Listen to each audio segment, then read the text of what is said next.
In this question, what we want to do is we want to solve this problem where we got the coefficients of a cubic equation, and their roots form consecutive terms of a geometric series. So it's a GP. So alpha, beta, gamma would be forming a GP, but we don't want to use it that way. And we want to show that the roots have this. The coefficients have this relationship: q cubed equals p cubed r. So the key here is in how we take our roots in a geometric series. So what we're going to do is let z be the common ratio, because we've already got r in there, so we don't want to use r as a common ratio. So z or any other pronoun will do. If alpha is one of the roots, then the root before it in a geometric series would be alpha on z, and the root after it would be alpha times z. Now we want to use it this way rather than alpha times z squared. That would just make it a little bit harder to use, just because we want to set up our sum of the roots 1 at a time, 2 at a time, and 3 at a time.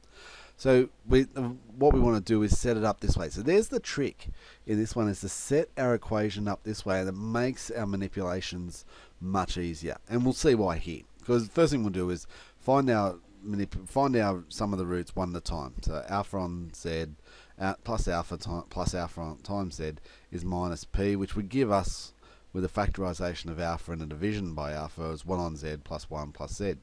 So minus p on alpha.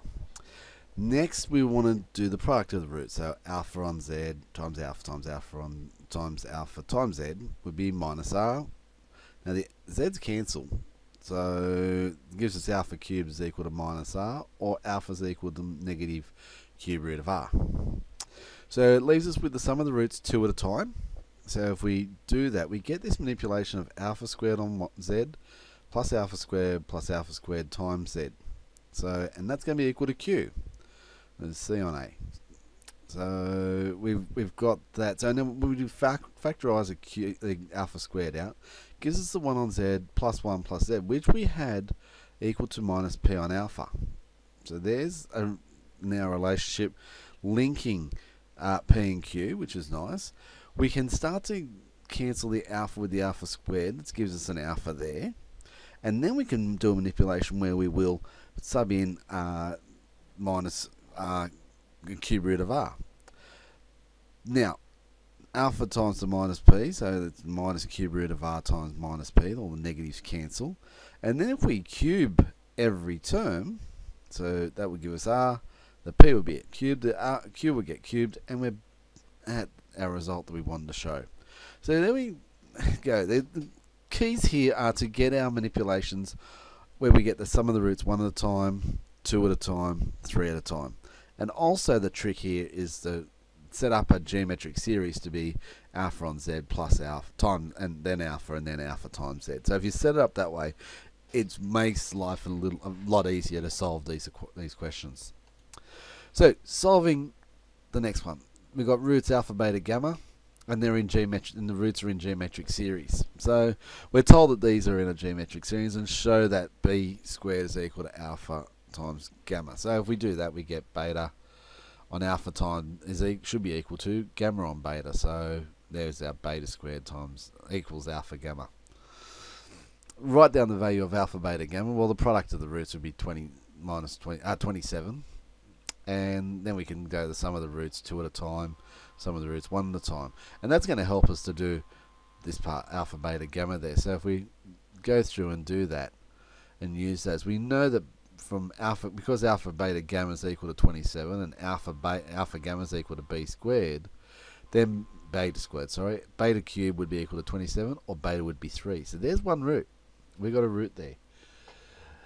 Alpha plus beta plus gamma then, as we said, was minus 9 on 2, which means if we take beta as 3 and subtract on both sides, we get alpha plus gamma as minus 15 on 2, or we could write gamma as minus 15 on 2 minus alpha. Now, we know that alpha times gamma is equal to beta squared, and so beta squared was 3 squared, so alpha gamma is equal to 9. So as gamma would be equal to 9 on alpha there, we have two simultaneous equations. So we're able to set them up that they're both equal to gamma, so these two would be equal to each other. And then we're able to get this manipulation where we'll subtract the add the alpha on both sides, and we get alpha plus 9 on alpha is equal to minus 15 on 2. Multiply through by the alpha, multiply through by 2, so we get rid of all fractions. We get a quadratic. So the quadratic is nice and easy to solve, which means that we get 2 alpha plus 3, alpha plus 6, which gives us the roots of minus 3 on 2 and minus 6. Now, take either of those and substitute it back into gamma is equal to 9 on alpha. If you put minus 3 on 2 in, gamma would be equal to minus 6. Put minus 6 in for alpha, gamma would be equal to minus 3 on 2. So even though we get two values for alpha there, they are the other two roots. We've got one root as 3 earlier on with the beta, and then we get minus 3 on 2 and minus 6. So there's the other two roots that we get, even though they both come up as alpha. But we sub them in, we're going to get the gamma anyway. So that's our three roots there. In this question, we've got to do some more manipulation again. So we've got this quadratic with those coefficients, minus L, plus L, minus M.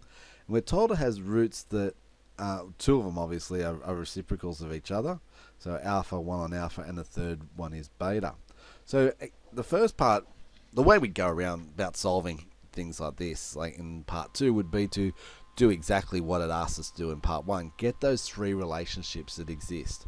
So the sum of the roots one at a time, which we do, and we get that equal to minus L on 1, so minus of minus L on 1, so it gives us positive L.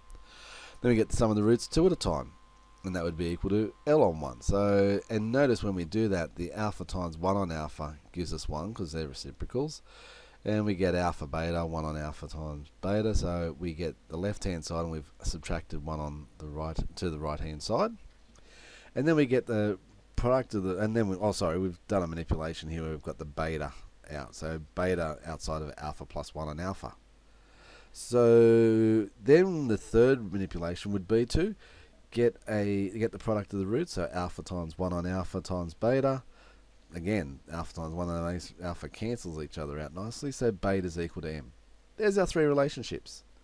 So what we want to do is use those to show that M is equal to either one of those values. So if we go and get our manipulations and start using those.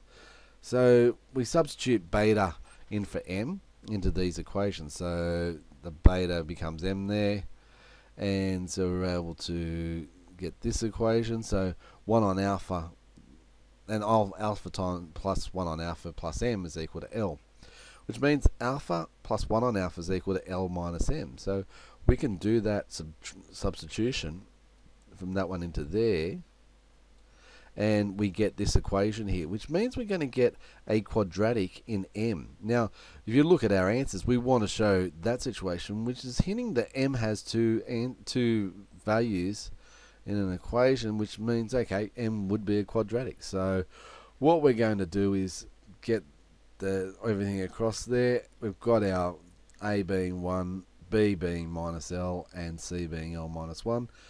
Substitute all that into the quadratic equation.